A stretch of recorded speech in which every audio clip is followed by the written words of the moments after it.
طيب. Bismillahirrahmanirrahim. Assalamualaikum warahmatullahi wabarakatuh.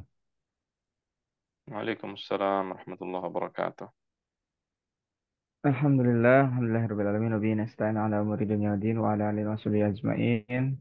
Alhamdulillah pada pagi hari ini kita seperti biasa bisa bersilaturahim di kajian subuh virtual Al-Irsyad Al-Islamiyah Kota Bandung. Alhamdulillah pada pagi hari ini juga kita sudah di edisi ke-148 kali pertemuan. Dan Alhamdulillah kita pada tema hari ini yaitu tentang akidah Islam bagian pertama yang insya Allah akan disampaikan oleh guru kita yaitu Ustadz Ikrimah Arfan ya, LC. Ya. Beliau adalah anggota dari Majelis Dakwah Pimpinan Pusat dari Sadar Islamiyah. Kita sahabat terlebih dahulu. Assalamualaikum Ustadz. Waalaikumsalam warahmatullahi wabarakatuh. Sehat Ustadz? Alhamdulillah. Gimana di sana sehat? Alhamdulillah. Alhamdulillah sehat-sehat. Ada di Jakarta, Ustaz? Ada di Bandung? Saya di Depok sekarang. Oh, di Depok ya. Asli sana, Iya. Ustaz ya? Enggak, asli Jakarta. Oh, Cuma, asli Jakarta. ah, Siap, Ustaz. Kalau iya. Ustaz, hari ini kita akan menerima banyak ilmu dari Ustaz, insya Allah ya. Insya Allah. Baik, jamaah subuh virtual, kita akan buka pertemuan kali ini dengan membacakan basmalah bersama-sama. Bismillahirrahmanirrahim. Bismillahirrahmanirrahim. Selanjutnya, insya Allah kita akan memaksimalkan pertemuan kali ini, yaitu sampai jam 6 lebih 10 atau 6 lebih 5 gitu ya. Sisanya kita akan tanya jawab sampai jam 6 lebih 20. Baik, untuk memaksimalkan, kita langsung saja waktu dan tempatnya. Dipersilahkan Ustadz Ikrimah Arfan LC. Enggak, saya. Bismillahirrahmanirrahim. Suaranya jelas ya, insya Allah. Jelas, Alhamdulillah. Baik. Bismillahirrahmanirrahim. Alhamdulillah Rabbil Alamin. Wassalatu wassalam ala rasulihil amin wa ala alihi wa sahbihi wa man tabi'ahum بإحسان إلى يوم الدين. رب زدني علما وارزقني فهما. رب اشرح لي صدري ويسر لي أمري واحلل عقدة من لساني يفقه قولي. اللهم أرنا الحق حقا وارزقنا اتباعه وأرنا الباطل باطلا وارزقنا اجتنابه.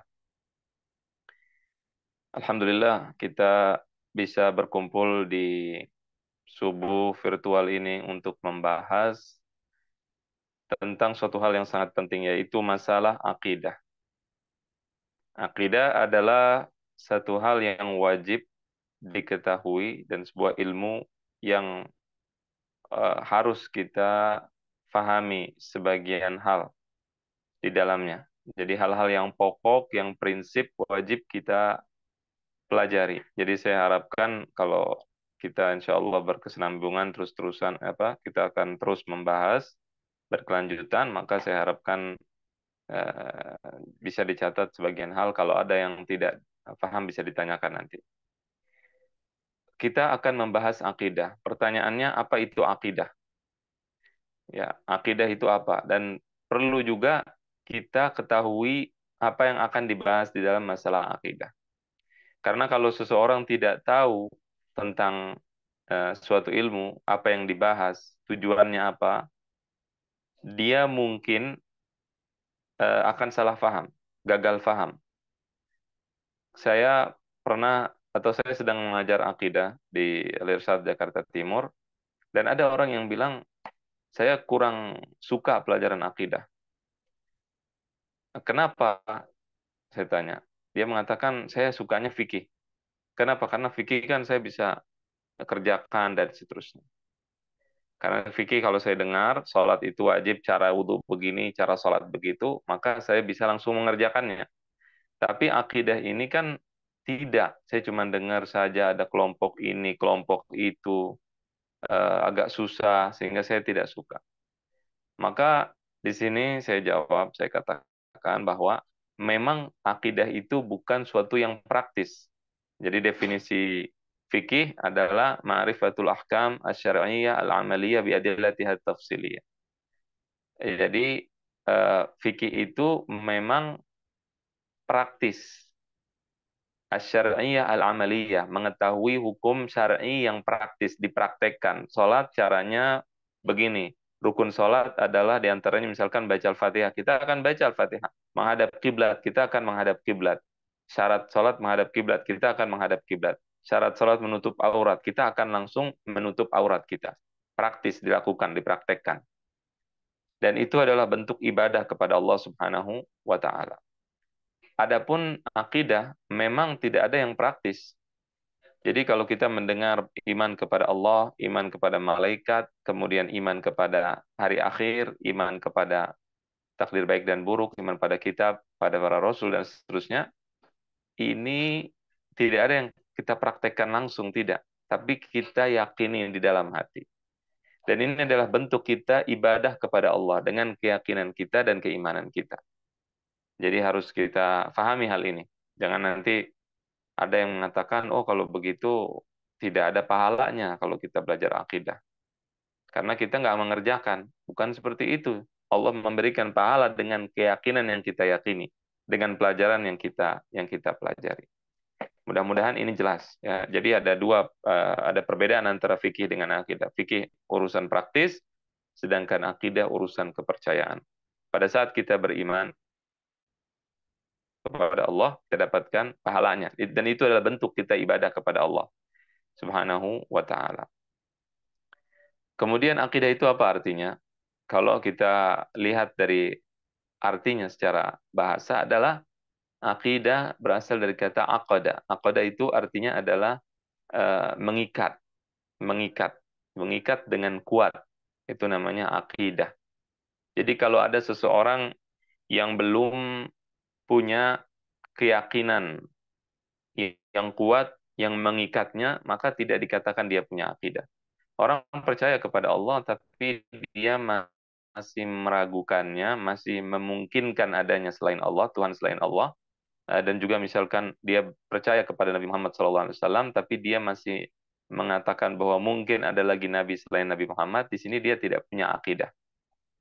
Ya, jadi akidah itu adalah sesuatu keyakinan yang kuat, ikatan yang kuat. Ibaratnya kita gembok sesuatu, kemudian kuncinya dibuang, dilempar, tidak ada, ya, tidak bisa dibuka lagi lah kurang lebih. Itulah akidah. Artinya sudah terkunci dengan kuat. Kalau secara bahasa, maka atau secara istilah, akidah itu adalah ilmu yang mempelajari tentang keimanan ya kepada Allah Subhanahu wa taala dan juga eh, yang lain yang Allah wajibkan dengan dalil-dalil yang pasti menurut sebagian ulama. Kalau memungkinkan kita mengimaninya dengan dalil yang pasti. Kalau memungkinkan. Nanti akan ada penjelasan tentang masalah ini, dalil-dalil pasti. Apa itu dalil pasti dan seterusnya. Itulah kurang lebih arti daripada akidah. Nah, kemudian ada hal penting yang wajib kita fahami dan ketahui bahwa akidah ini, akidah terbagi menjadi dua. Jadi kalau kita sekarang datang pengajian akidah atau pelajaran akidah sekarang, belum tentu keimanan kita bertambah, belum tentu. Belum tentu setelah mendengarkan pengajian ini, kita akan rajin sholat kita bertambah lagi, apa namanya, eh, keyakinan kita terhadap Allah dan seterusnya, belum tentu. Bisa jadi iya, bisa tidak juga. Kenapa? Karena akidah terbagi menjadi dua, dan ini banyak orang yang tidak memahami hal ini. Sehingga dia mencampur adukan antara dua hal ini. Yang pertama adalah akidah praktek, ya, atau ghors, akidah yang dipraktekkan dan ditanamkan. Yang kedua akidah dars, akidah pelajaran, belajar, teori. Nah, kita sekarang ini akan mempelajari akidah teori, bukan akidah ghors atau akidah yang ditanamkan, yang dipraktekkan. Akidah yang dipraktekkan maksudnya gimana?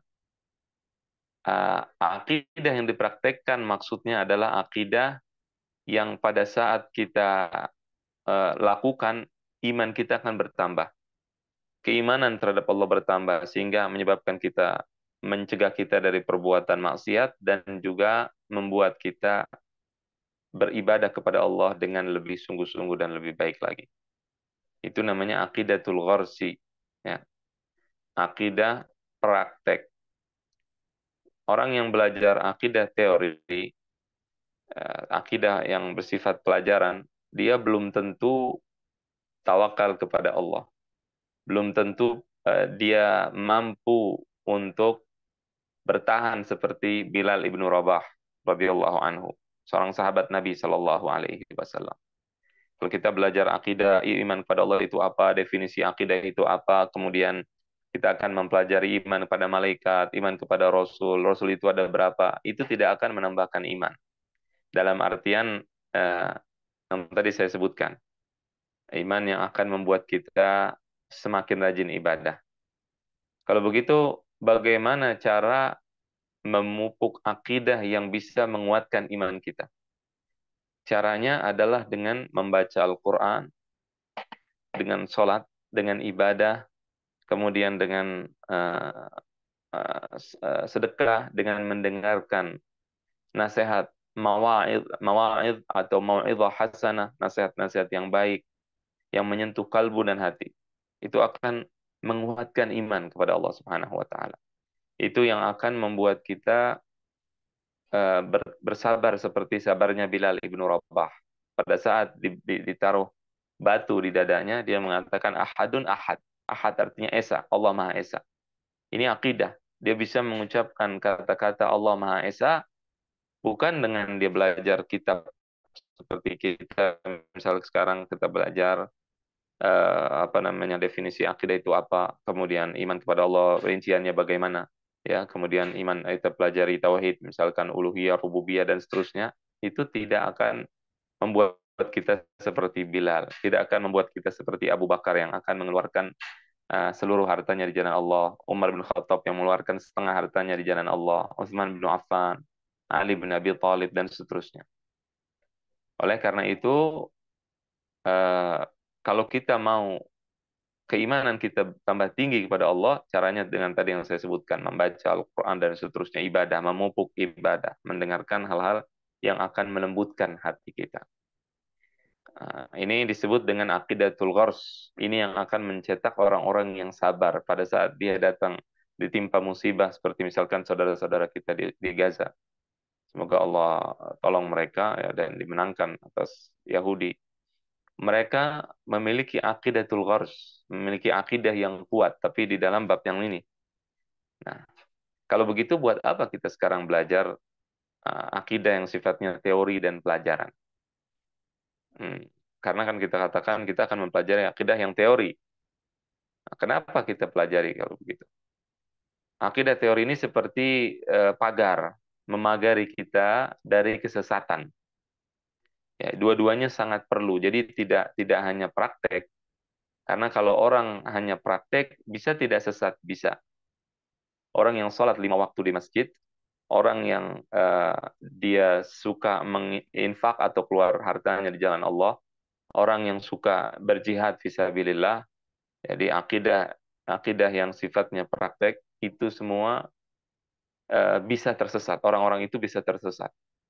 Makanya kita kita tahu bahwasannya ada satu kelompok yang dinamakan dengan Al-Khawarij.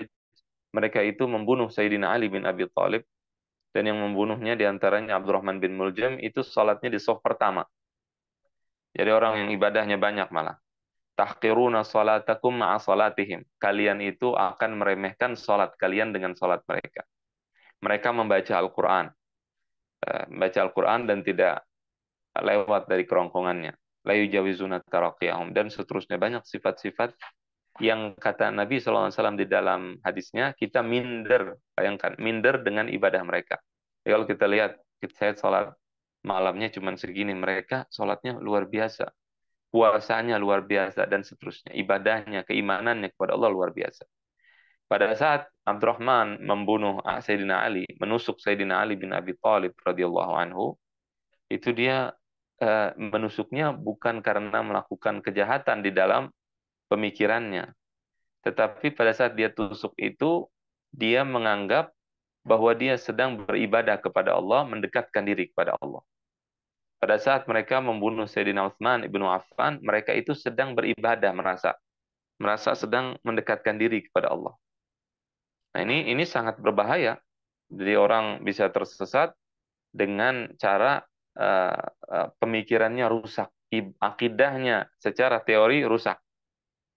Jadi kedua hal ini penting. Jadi kalau orang teori saja, dia tidak memupuk ibadah dan seterusnya, tidak mentarbiyah dirinya, apa yang terjadi?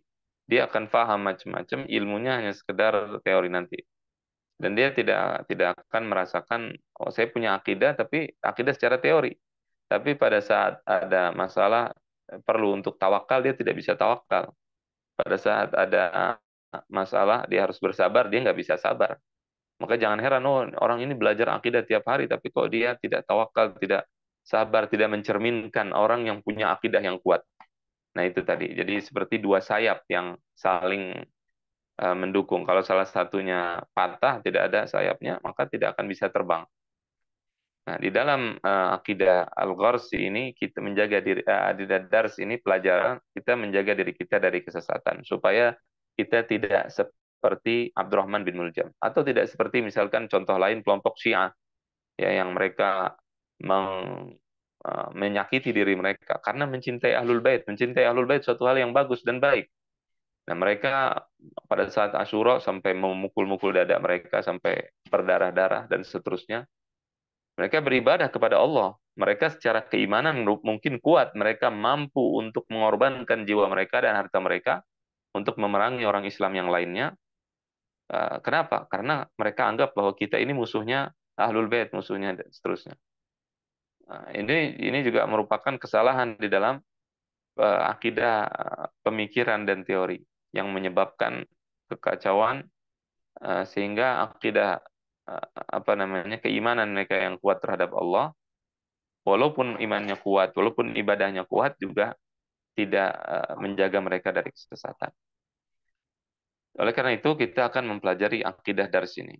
Jadi tadi saya katakan akidah itu suatu hal yang kuat, ikatan yang kuat. Kalau kita dengar ada namanya akad nikah, akad itu ikatan yang kuat. Nah, akidah pun sama seperti itu. Nah, akidah ini terbagi menjadi dua juga. Ada akidah yang sahihah, akidah yang benar, dan akidah yang salah, batilah, atau akidah yang tidak sesuai dengan kebenaran. Jadi orang punya akidah itu belum tentu benar. Jadi bisa saja kita bertemu dengan orang yang punya akidah, tapi akidah salah. Seperti orang Kristen, dia beriman dengan ajarannya, orang Yahudi beriman dengan ajarannya, orang Hindu, orang Buddha,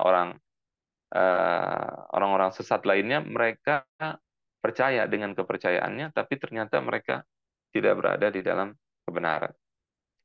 Nah, oleh karena itu ada yang benar dan ada akidah yang tidak benar. Tentunya kita meyakini bahwa atau kita insya Allah semua yang hadir di sini adalah orang-orang mukmin, orang-orang yang beriman, dan kita yakini bahwasannya Allah adalah Tuhan kita dan seterusnya. Kita beriman dengan rukun iman, maka dan kita yakini dan kita pastikan bahwa itu adalah yang benar. Uh, di dalam pelajaran akidah itu biasanya nanti sebelum membahas pelajaran-pelajaran atau bahasan-bahasan akidah itu, biasanya nanti dipelajari pertama itu adalah apa hal yang wajib diketahui oleh seseorang, dipelajari oleh seseorang. Ya, jadi pertama apakah dia harus melihat atau mengetahui mengenal Allah, bagaimana cara mengenal Allah dan seterusnya dipelajari dari dasar. Mungkin kalau kita lewati hal ini, kita karena kita adalah orang-orang mukmin, orang-orang yang beriman, ya. Tapi walaupun nanti juga akan sedikit kita bahas, tapi intinya kita sekarang sudah beriman kepada Allah dan Rasulnya Shallallahu Alaihi Wasallam. Nah, kalau kita semua sudah berada di dalam keimanan, apakah itu mencegah kita dari kesesatan? Jawabannya belum tentu tidak. Seperti yang tadi saya katakan. Kalau kita punya keyakinan-keyakinan yang salah, nanti hukum terhadap sesuatu juga akan salah. Kalau hukum terhadap sesuatu yang salah akan membuat kita keluar dari Islam, walaupun kita mengaku beriman. Ya, kalau kita misalkan mengakui ada nabi selain Nabi Muhammad SAW seperti kelompok Ahmadiyah, maka kita telah murtad. Karena apa? Karena kita mengakui ada nabi setelah Nabi Muhammad SAW. Kita akan murtad karena mengingkari sesuatu yang diwajib diketahui dan maklum minad dini bid darurah, sesuatu hal yang kita ketahui dengan pasti dan tidak boleh dilanggar seperti masalah yang tadi saya katakan. Kalau kita lakukan itu, kita yakini ada nabi selain Nabi Muhammad, kita bisa keluar dari Islam. Walaupun kita mengaku muslim, walaupun kita merasa sholat 5 waktu dan seterusnya. Kemudian ada lagi kesesatan di dalam akidah yang membuat kita akhirnya menjadi orang yang ahli bid'ah. Bid'ah itu apa? Di dalam akidah juga ada pelajaran tentang masalah bid'ah. Ya, adalah sesuatu hal yang tidak ada di dalam, tidak diajarkan oleh Rasulullah SAW dan menyelisihi syariat. Artinya kita salah, salah jalan seperti tadi orang Syiah, kemudian orang Khawarij dan seterusnya. Ketika kita memiliki pemahaman yang salah, kita bisa mungkin bisa menyalahkan yang benar, menyalahkan yang benar, atau membenarkan yang salah. Namun jika kita tidak kafir, kita tidak keluar dari Islam, tidak keluar dari Islam, maka ada suatu perkataan yang bagus dari seorang ulama besar yang bernama Al-Imam Az-Zahabi radhiyallahu anhu. Al-Imam Az-Zahabi, beliau mengatakan, Aballahu azza wa jalla an yaj'ala man amana billahi wa rasulih. Allah tidak ingin menjadikan orang yang beriman kepada Allah dan Rasulnya, wal yaumil akhir, dan juga kepada hari akhir, wasama wa shalla, kemudian dia berpuasa, kemudian dia salat, wa hajja wa zakka, kemudian dia pergi haji dan juga membayar zakat, dia beriman dengan rukun iman, kemudian beriman dengan rukun Islam dan menjalankan rukun Islam, wa ini irtakabal adhaim, walaupun dia melakukan berbagai macam dosa besar, wa dhalla, dan tersesat, wabtada'a, dan melakukan bid'ah, kaman anadar rasul, seperti orang yang membangkang terhadap Rasulullah sallallahu alaihi wasallam, wa abadal wathan, dan menyembah patung, wa nabadha syara'i, dan membuang syariat, ya. Kemudian wa kafara, dan juga kafir. Walakin nabra'u ilallah minal bid'ah wa ahliha, akan tetapi kita berlepas diri kepada Allah daripada bid'ah dan juga orang-orang yang melakukannya. Nah, ini adalah perkataan dari Imam Az-Zahabi yang mengatakan bahwa tidak sama orang Islam dengan berbagai macam kelompoknya yang sesat dan tidak sesat. Walaupun mereka sesat, walaupun mereka salah, semua kelompok Islam, selama mereka tidak kafir, selama mereka tidak menolak syariat Islam, tidak menolak ajaran Allah dan Rasulnya, tidak menolak kitab dan sunnah, maka mereka lebih bagus dan lebih baik daripada orang lain. Mereka itu tetap di dalam koridor keislaman walaupun mereka sesat, walaupun mereka fasik, walaupun mereka melakukan bid'ah. Tentunya saya harap nanti akan kita bahas, jangan menganggap bid'ah itu seperti mungkin adalah hal-hal yang ada di kepala kita, karena banyak orang memahami bid'ah dengan bid'ah yang salah, karena sekarang itu mungkin banyak yang mengajarkan bid'ah dan mendefinisikan bid'ah tidak sesuai dengan aslinya. Ya, jadi yang dimaksud dengan bid'ah adalah hal-hal yang tidak benar dan tidak sesuai dengan syariat, itu kurang lebih. Dan ini kita bicara di dalam masalah akidah. Jadi itu tadi menunjukkan bahwasannya orang Islam itu memiliki kekhususan, keistimewaan. Kalau ahlul kitab, orang yang jelas musyrik, jelas kafir, innalladzina kafaru min ahlil kitab. Allah mengatakan orang kafir dari ahlul kitab. Dia memiliki hukum tersendiri. Al-yawma uhilla lakum at-tayyibat wa ta'amul ladzina utul kitab halul lakum. Makanan ahlul kitab halal bagi kita. Ahlul kitab yaitu Kristen dan Yahudi. Mereka orang-orang yang memusuhi Allah, orang-orang yang orang-orang yang memiliki bid'ah di dalam akidah, bid'ah seperti perkataan Allah itu tiga tapi satu, satu tapi tiga, itu bid'ah. Mengatakan Uzair ibnullah, Uzair anak Allah, itu bid'ah, dan seterusnya. Mereka walaupun syirik pada Allah dan sebagainya, karena mereka beriman dan diberikan Alkitab, yaitu apa namanya, yaitu Taurat dan Injil, maka mereka ini diperlakukan, ada kekhususan bagi mereka. Bagaimana dengan orang Islam? Orang Islam yang masih beriman dengan rukun iman dan rukun Islam. Ini menunjukkan perkataan orang-orang yang selalu ingin memecah belah umat dengan alasan akidah, akidah, akidah, kita pecah belah umat. Dia salah faham dengan cara dia kiaskan. Dia sebagian orang mempelajari akidah untuk memecah belah umat. Orang itu kalau tidak sesuai dengan kepercayaannya, dengan akidah dia, maka dia katakan orang tersebut adalah orang yang tidak boleh salam. Pada saat Rasulullah di Mekah, Rasulullah memecah belah umat. Ya, Rasulullah datang dulu, umat jahiliyah, umat kafir, musyrikin, semuanya bersatu padu. Mereka bersatu, kemudian setelah itu kesatuan itu dihancurkan oleh Nabi Shallallahu Alaihi Wasallam. Nabi bawa Islam, agama yang benar, akidah yang benar, dan dengan kebenaran itulah Rasulullah menghancurkan persatuan dan kesatuan kaum musyrikin Arab jahiliyah. Ini perkataan benar, tetapi tetapi itu untuk orang kafir, dan itu Rasulullah Shallallahu Alaihi Wasallam menghancurkan persatuan di atas kebatilan. Mereka menyembah patung, itu batil, itu salah. Tidak boleh kita setujui, dan tidak boleh kita bersatu dengan kebatilan, tidak boleh memang. Betul seperti itu. Jadi kalau kita melihat ada orang yang dizalimi, ada yang korupsi misalkan, teman-teman kita satu kantor semuanya korupsi, kita nggak boleh bersatu dengan mereka. Sama-sama korupsi aja. Kenapa? Karena kita bersatu. Nggak boleh mempertahankan persatuan dan kesatuan dengan kebatilan, itu tidak boleh. Kita tahu satu orang dizalimi, semuanya menzalimi. Nah, untuk menjaga persatuan dan kesatuan, kita ikut-ikutan zalim. Nggak boleh. Itu tidak boleh dan tidak dibenarkan. Dengan alasan ini, mereka mengatakan kami adalah yang benar dan paling benar. Oleh karena itu, kami akan tidak mau bersatu dengan kelompok Islam lainnya. Nah, ini salah dalam berpikir.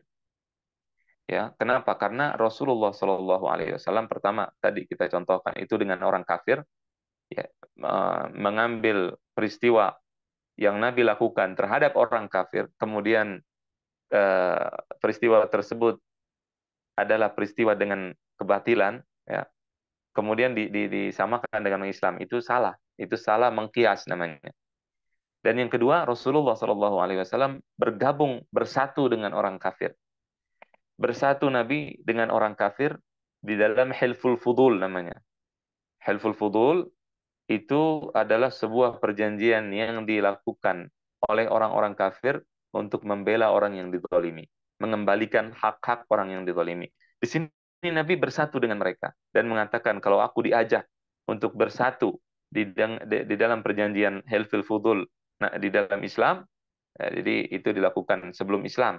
Nabi mengatakan, kalau sesudah Islam, setelah adanya agama Islam, aku dipanggil lagi untuk bergabung, untuk bersatu di dalam mempertahankan, memperjuangkan hak-hak orang yang zalimi, aku akan ikut. Nah, ini menunjukkan bahwa Rasulullah itu tidak anti persatuan. Tapi Rasulullah melihat bersatunya itu atas apa. Oleh karena itu kita boleh bersatu dengan seluruh kelompok Islam yang lainnya, walaupun ada perbedaan di dalam masalah akidah, tapi dengan jelas kita bersatu untuk apa? Oh, untuk memperjuangkan ajaran Islam, untuk menyebarkan ajaran Islam, itu hal yang baik. Wa ta'awanu 'alal birri wat taqwa. Silakan kalian saling membantu di dalam bir dan takwa dan ketakwaan. Saling membantu dalam kebaikan dan ketakwaan.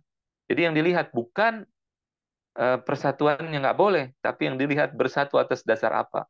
Kita misalkan di Al-Irsyad Islamiyah, orang Al-Irsyad salah satunya akan korupsi, akan menzalimi orang. Karena sama-sama Al-Irsyad, kita akan bersatu. Nggak boleh. Yang dilihat bukan persatuannya, yang dilihat Atas dasar apa bersatu? Kalau dasar bersatunya benar, maka kita berkewajiban, apalagi dengan orang Islam, untuk bersatu. Nah, ini yang harus kita kita pahami dan wajib kita ketahui. Makanya di antara perkataan ulama juga di antaranya adalah Al-Imam Al-Ghazali rahimahullahu taala. Imam Ghazali juga menjelaskan. Dan ini apa namanya? Sebelum Imam Ghazali ada para ulama di antaranya Ibnu Qudamah dan seterusnya, mereka itu walaupun memiliki perbedaan, bagaimana yang kita ketahui nanti pada saat kita mempelajari akidah, kita akan lihat nanti ada perbedaan nanti antara uh, akidah besar umat Islam, ada akidah namanya Asy'ariyah, ada namanya akidah Maturidiyah, ada akidah Athariyah, Hambaliyah dan seterusnya. Imam Al-Ghazali, kemudian para ulama yang lainnya, mereka itu bersatu ketika Islam diserang. Ya, seperti Imam bin Qudamah saya katakan tadi, dia berjihad di bawah kepemimpinan Salahuddin Al-Ayyubi yang merupakan seorang Asy'ari. Ibnu Qudamah bukan Asy'ari tapi Athari atau Hambali. Beliau berjuang bersama Salahuddin, nggak ada masalah. Dan Salahuddin menghormati Al-Imam Ibnu Qudamah. Bukan berarti tidak ada perseteruan, tidak ada apa namanya, tidak ada saling bantah membantah. Tidak, mereka saling membantah. Kenapa? Karena kita bicara hal ilmiah. Ilmiah ini tidak bisa saya apa menilai sesuatu dengan perasaan, nggak bisa. Kita akan menguji secara ilmiah benar atau tidak perkataan lawan kita di dalam masalah akidah. Kita akan membuktikan apakah perkataan dia benar atau tidak. Kalau tidak, ya kita bantah. Tidak peduli siapa dia, bagaimana dia, karena ini masalah akidah. Masalah akidah agak berbeda dengan masalah fikih. Nanti akan saya jelaskan. Al-Imam Al-Ghazali, beliau mengatakan perkataannya, fa inna sa'iral firaq innama yukhalifunana fit tafasil. Perkataan bagus dari Imam Ghazali radhiyallahu anhu. Beliau mengatakan seluruh kelompok-kelompok Islam itu mereka berbeda pendapat dengan kita di dalam masalah-masalah perincian. Perincian. Wahaula adapun al-falasifah pada saat itu ada ahli filsafat di zaman Imam Ghazali. Yata'arradun li usuliddin. Mereka itu bertentangan dengan pokok-pokok agama. Tidak semua ahli filsafat salah, tapi saya katakan ini sebagian ahli filsafat di dalam pada saat masa Al-Imam Al-Ghazali. Mereka mengatakan Allah itu tahu hal-hal secara umum, tapi yang rinci nggak tahu. Jadi Allah tahu kita punya makanan di rumah, tapi Allah tidak tahu makanan apa aja yang ada di rumah. Nggak tahu. Ini perkataan yang sangat jelek dan juga sesat, menyesatkan. Allah mengetahui semua hal, baik yang rinci, yang kecil, atau yang besar. Nah, maka kemudian kata Imam Ghazali apa? Falnatadhahar alaihim. Hendaknya kita saling bahu-membahu, bantu-membantu untuk melawan kesalahan berpikir mereka. Ini kata siapa? Imam Al-Ghazali. Fa'inda syada'idi tadhhabul ahqad. Pada saat ada musibah yang menimpa itu, maka hilang perbedaan. Semua perbedaan akan dihilang dan harus dihilangkan.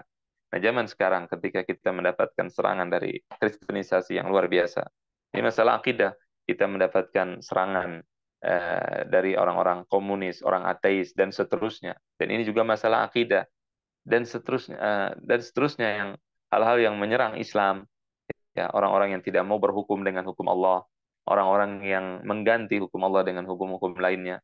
Mereka ini bertentangan dengan pokok agama. Kalau kita dengan saudara-saudara kita, ada Asy'ari, Maturidi dan yang lain, mereka sama-sama beriman kepada Allah.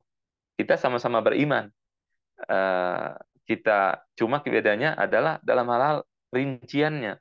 Ketika Allah mengatakan Allah Maha mengetahui, Allah Maha mendengar, Allah Maha melihat, kita percayai itu karena Allah yang mengatakan. Semua kelompok Islam yang mengaku Islam percaya dengan ayat-ayat Al-Qur'an. Tidak ada yang menolaknya. Berbeda dengan orang-orang ateis, orang yang menolak Al-Qur'an dan hadis Nabi SAW dan seterusnya, mereka menolak apa yang Allah katakan. Ini sangat jauh berbeda. Tidak boleh kita samakan perbedaan antara sesama umat Islam dengan perbedaan di luar umat Islam. Ini waktunya masih ada atau sudah habis kelihatan?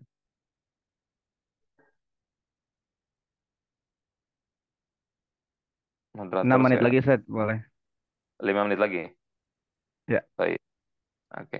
Jadi ada perbedaan antara antara umat Islam walaupun kita berbeda dan orang di luar Islam. Kemudian apakah kalau kita berbeda antara sesama umat Islam kita di sini tidak tegas, kita di sini tidak menjelaskan kesalahan mereka. Kalau salah tidak kita katakan salah, kita toleransi atau bagaimana? Atau kita harus tegas. Nah, di dalam masalah akidah, akidah tadi saya katakan dalil-dalilnya pasti karena ini masalah akidah. Akidah itu nggak bisa ragu-ragu, nggak bisa kurang lebih tidak bisa di dalam masalah pokoknya. Ya dalam hal-hal yang pokok tidak boleh kita ragu-ragu. Beda dengan masalah fikih. Fikih itu kalau kita belajar fikih dalilnya tidak pasti sebagian sehingga yang diyakini yang rojih namanya dalam bahasa agamanya. Rojih artinya yang kuat. Kalau kita mengikuti madhab Syafi'i misalkan, artinya madhab Syafi'i itu apa? Pendapat Imam Syafi'i. Pendapat Imam Syafi'i apa? Hal-hal yang menurut Imam Syafi'i itu adalah kuat dalilnya. Sehingga Imam Syafi'i dengan yang lainnya tidak ada masalah saling toleran. Kadang-kadang kita Syafi'i kunut subuh. Bisa sholat di belakang orang tidak kunut subuh. Orang yang kunut subuh, yang tidak kunut bisa sholat di belakang orang kunut. Nggak ada masalah. Kenapa? Karena masing-masing semua memiliki dalil-dalil yang sangat kuat. Makanya dua madhab diantaranya Imam Syafi'i, madhab Syafi'i dan juga madhab Malik kunut. Madhab Abu Hanifah dan Imam Ahmad tidak kunut. Dan tidak ada masalah dalam masalah ini sama sekali. Yang jadi permasalahan adalah permasalahan di dalam akidah. Ada hal-hal yang tidak bisa kita di sini untuk tidak ada ruang untuk apa namanya uh, toleran seperti di dalam masalah fikih. Makanya perseteruan di dalam akidah itu lebih keras daripada masalah fikih. Ya. Nah, jadi ini penting untuk dimengerti dan diketahui. Para ulama juga ketika membahas tentang akidah mereka lebih keras daripada pembahasan lainnya. Karena akidah itu nggak bisa buat main-main. Akidah itu suatu hal yang kuat, suatu hal yang jelas dan dipastikan sebisa mungkin. Dipastikannya sebisa mungkin. Ketika dalil-dalilnya kuat dan dipastikan, maka kita harus memastikan. Karena itu adalah bentuk daripada akidah seperti itu. Ya. Kemudian eh, nanti apa saja yang akan kita pelajari dalam masalah akidah ini? Ya, kita mungkin tidak akan bahas kitab dulu. Kita akan membahas seperti ini tematik, tapi berkelanjutan. Di dalam masalah akidah ini nanti akan kita bahas berbagai macam hal. Ya, kalau kita salah di dalam mendefinisikan sesuatu dalam akidah, penyebab nanti bisa fatal akibatnya juga bisa membuat perilaku kita itu berubah. Kenapa? Karena akidah itu kan tadi saya katakan kepercayaan, keyakinan, pemikiran. Saya kemarin kurang lebih 1 bulan yang lalu saya ada di Surabaya, ya, kurang lebih atau 1 bulan setengah, 2 bulanan. Di sana saya ketemu dengan satu orang dia pakai pakai kalung laki-laki, kemudian pakai gelang, kemudian dia dari bentuk fisiknya, dari cara berpakaiannya orang ini tidak ada apa namanya, tidak ngurus urusan agama gitu kelihatannya. Tetapi ternyata dia ngaji juga, ada ngajinya. Dia belajar akidah. Dan ketika dia berbicara masalah akidah, ketika berbicara masalah akidah, ternyata orang ini fanatik luar biasa terhadap kelompok yang ia ikuti. Dia ikuti satu kelompok, dia mengatakan, tapi saya akidah saya ini akidah nomor satu akidah dan seterusnya. Nah, akidah itu akan mempengaruhi seseorang. Ya, akidah pemikiran mempengaruhi seseorang. Makanya saya katakan tadi dia seperti apa namanya tadi pagar yang menjaga dari kesesatan. Orang ini yang kelihatannya biasa-biasa saja, tidak terlalu fanatik atau tidak terlalu berpegang teguh dengan agama, tapi dia ternyata uh, memiliki pemahaman tertentu, meyakini suatu hal dan dia membela keyakinan tersebut. Nah, jadi pada saat belajar akidah, pentingnya kita belajar, nanti kita akan menjelaskan apa itu syirik. Karena banyak orang yang salah paham tentang syirik, sehingga dia menganggap orang Islam ini syirik, Hmm. semua musyrik. Kita akan belajar bid'ah, apa itu bid'ah. Karena kalau tidak, dia akan membid'ahkan semua umat Islam, dan seterusnya. Nanti akan kita pelajari ulang masalah-masalah ini, supaya kita tidak terjatuh di dalam kesalahan. Ya, Ya, silakan. baik Ustaz. Afwan. Alhamdulillah, jazakumullah khairan Ustaz ilmunya, mudah-mudahan bermanfaat. Baik, jemaah, silahkan yang ingin bertanya. Kita ada waktu 10 menit untuk sesi pertanyaan. Di sini udah ada satu pertanyaan Ustaz, saya bacakan langsung saja. Apa perbedaan Syiah dan Ahlus Sunnah? Apakah pada akidah? Bagaimana dengan perbedaan antar mazhab? Mazhab apa? Akidah ya. Ya, Ustaz, antar mazhab Ya, aja di sini. Ya. dalam akidah. Baik. Ahlus sunnah dengan Syiah jelas berbeda di dalam akidah. Mereka percaya imam maksum sebagian ya, imam yang tidak bisa melakukan dosa 12 orang dan seterusnya. Kita tidak percaya bahwasannya Ali bin Abi Thalib Zainul Abidin itu tidak melakukan dosa. Mereka manusia biasa. Yang maksum, yang dijaga dari dosa adalah para nabi saja. Dan banyak hal lain perbedaan dalam masalah sunnah dengan Syiah. Tapi saya ingin ingatkan sedikit. Syiah itu banyak jenisnya. Walaupun mereka sama-sama Rafidhah, Imamiyah, kita ini disuruh oleh Allah objektif. Ya, tidak semua Syiah seperti yang kita pahami. Karena kalau kalau di antara yang mendengarkan saya ada yang paham tentang Syiah, eh, eh, kalau kita katakan oh mereka mencela para istri Nabi, mencela sahabat Nabi, betul. Tetapi tidak semuanya. Jadi orang Syiah ini bisa kita katakan mereka memiliki berbagai macam kesesatan, tetapi untuk menentukan kesesatannya itu apa, perlu kita pelajari. Ya, cuman bukan bahasan kita sekarang, jadi harus dipelajari terlebih dahulu. Kalau kita ingin mengenal Syiah dengan benar, Hmm. gitu. Itu yang pertama. Kemudian yang kedua apa? Perbedaan mazhab ya. Ya.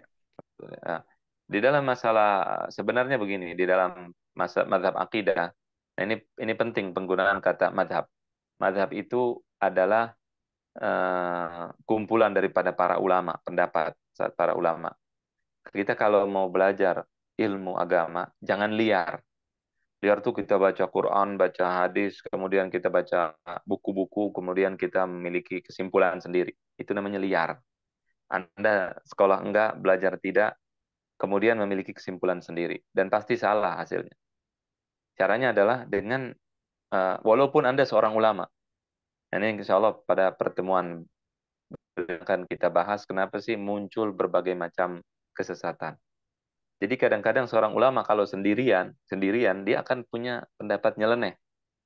Nah, oleh karena Hmm. itu cara membangun akidah atau mempelajari akidah dengan mazhab tadi yang ada kita pelajari dulu karena itu kumpulan ribuan ulama, ratusan ulama, jutaan ulama bahkan ratusan ribu ulama di situ ada di dalam mazhab Asy'ari, Maturidi misalkan kemudian Atsari itu para ulama berkumpul di situ sehingga kita ketika memahami nanti kalau sudah selesai belajar mazhab bisa kita simpulkan nanti baru kita bisa membandingkan. Tapi kalau kita orang dasar nggak ngerti apa-apa, kita harus bertahap belajar. Perbedaannya begini, kalau Athari, misalkan Athari itu yang mengikuti hadis, mengikuti Quran, dalilnya A, maka dia pakai dalil saja. Nah, ini disebut dengan kelompok Athari. Mereka tidak menggunakan logika dan seterusnya untuk menetapkan sesuatu. Misalkan Allah Maha mengetahui. Nah, taunya dari mana Allah Maha mengetahui? Ya saya kan baca Quran. Quran bilang Allah Maha mengetahui. Allah sudah saya mengetahui Allah Maha mengetahui dengan Quran dan hadis selesai. Kalau Asy'ari misalkan dan kelompok Maturidi Asy'ari mereka menggunakan logika, dalil akal dan seterusnya sebelum menggunakan Quran. Mereka tahu di Quran Allah Maha mengetahui. Kemudian dia akan mencari dalil lainnya. Dia mengatakan bahwasannya kita ini kan bisa tahu, kita bisa memiliki pengetahuan. Nah, kok Allah yang menciptakan kita tidak memiliki pengetahuan? Nggak mungkin. Berarti Allah Maha mengetahui juga. Misalnya begitu. Itu secara singkat. Hmm. Walaupun walaupun kalau apa namanya, di dalam Asy'ari ada ahli hadis.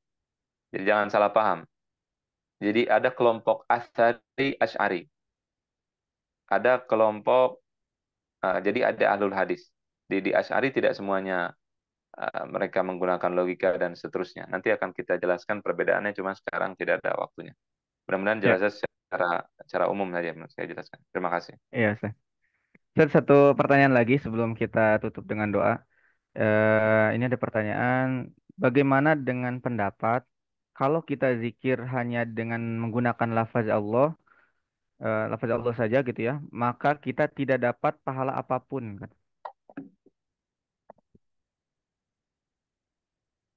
Itu apa namanya, eh, pendapat orang yang terlalu terburu-buru. Ya, tidak dia baca satu kemudian selesai, tidak dikaji terlebih dahulu. Nggak ada masalah, insya Allah baca Allah maka dapat pahala. Ya, nggak ada masalah. Walillahil asmaul husna fad'uhu biha. Nah, jadi Allah adalah Ismullahil A'zam dalam sebagian Ismullah yang paling mulia, yang kalau kita doa dengannya oh, kita diberikan dapat pahala, apalagi kita sebutkan namanya, zikir. Man dzakarani fi nafsih, kata Allah dalam sebuah hadis, barang siapa yang menzikir mengingat aku di dirinya, kemudian dzakartuhu fi nafsi, akan aku ingat dalam diriku, dan seterusnya. Jadi kita Allah kan nama Allah. Hal ta'lamu lahu samia. Apakah kamu mengetahui nama yang sama? Ada nggak manusia di muka bumi atau sesuatu yang dinamakan dengan nama Allah? Ada nggak? Ada nggak pernah dengar nama kita kenalan sama orang? Nama kamu siapa? Allah nama saya. Kan nggak ada. Hal ta'lamu lahu samia. Apakah kalian mengetahui nama yang sama dengan Allah? Kata Allah dalam Al-Quran. Itu nama Hmm. Allah Subhanahu wa taala. Kemudian Allah mengatakan dalam hadis qudsi, "Man dzakarani fi nafsihi", barang siapa yang mengingatku dalam dirinya. Terus kita kalau nggak ngomong Allah, ngomong apa? Kan begitu. Nggak ada masalah kita uh, mengatakan Allah. Jazakumullah Ya, khair. jazakallah. Ya, mudah-mudahan jamaah sekalian merasa puas ya. Kalaupun tidak, kita bisa cari-cari lagi ya, ataupun bisa bertanya lagi mungkin di pekan selanjutnya, Ustadz ya. Baik, Ustadz, karena sudah pukul 6 lebih 17 menit ya, 3 menit lagi, kita tutup dengan mohon dipimpin untuk berdoa, Ustadz. Dipersilakan, Ustadz. Baik. Uh, Sebelum doa, saya nanti harap karena masalah akidah, pelajaran akidah ini penting untuk ada sebenarnya dialog penting atau ada pertanyaan penting. Jadi nanti kalau misalkan ada yang mau bertanya, ditampung dulu, nanti minggu depan atau pertemuan berikutnya dibahas juga tidak ada masalah insya Allah. Tapi Ya, ah, kita tutup pertemuan ini dengan doa, semoga Allah Subhanahu wa taala meridhai kita semua. Bismillahirrahmanirrahim. Alhamdulillahi Rabbil Alamin. Hamdan yuwafi ni'amahu wa yukafi'u mazidah. Ya Rabbana lakal hamdu wa lakal syukru kama yanbaghi li jalali wajhikal karim wa 'azimi sultanik. رضينا بالله ربا وبالإسلام دينا وبمحمد صلى الله عليه وسلم نبيا ورسولا. اللهم صل وسلم وبارك على سيدنا محمد وعلى آله وصحبه أجمعين. اللهم إنا نسألك باسمك الأعظم الذي إذا دعيت به أجبت وإذا سئلت به أعطيت. اللهم إنا نسألك أن تغفر لنا ذنوبنا وتكفر عنا سيئاتنا وأن تتوفنا مع الأبرار. اللهم أعتقنا وأعتق رقابنا ورقاب آبائنا وأمهاتنا وأجدادنا ومشايخنا من النار. اللهم كما جمعتنا في هذا الوقت المبارك على شيء مبارك، على علمك وعلى كتابك وعلى سنة رسولك صلى الله عليه وسلم، اللهم فاجمعنا غدا في جناتك جنات النعيم، مرضيين مرضيين فائزين ناجحين منجحين برحمتك يا أرحم الراحمين. اللهم اقسم لنا من خشيتك ما تحول به بيننا وبين معاصيك، ومن اليقين ما تهون به علينا مصائب الدنيا، ومتعنا اللهم بأسماعنا وأبصارنا وقواتنا أبدا ما أحييتنا برحمتك يا أرحم الراحمين. ربنا آتنا في الدنيا حسنة وفي الآخرة حسنة وقنا عذاب النار. وصلى الله وسلم على سيدنا محمد وعلى آله وصحبه أجمعين. السلام عليكم Hmm. ورحمة الله وبركاته. Waalaikumsalam warahmatullahi wabarakatuh. Sekali lagi Ustadz, jazakallahu khairan. Mudah-mudahan Ustadz sehat Ya, terus, ya. keluarga juga Amin sehat ya Rabb. terus, supaya bisa Sama-sama. bertemu dengan kita lagi. Insya Baik, Allah. Insya Allah. jemaah subuh virtual, Alhamdulillah kita sudah berada di ujung acara ya. Sudah jam 6 lebih 20 menit ya, tepat. Kita akan tutup saja dengan membacakan Alhamdulillah, Alhamdulillahirabbil alamin. Istighfar, astagfirullahaladzim, subhanakallahumma wa bihamdika, asyhadu an la ilaha illa anta astaghfiruka wa atubu ilaik. Assalamualaikum warahmatullahi wabarakatuh. Waalaikumsalam warahmatullahi wabarakatuh. Jazakumullah khair. Pada waktu mau ke Singapura, Ilegal.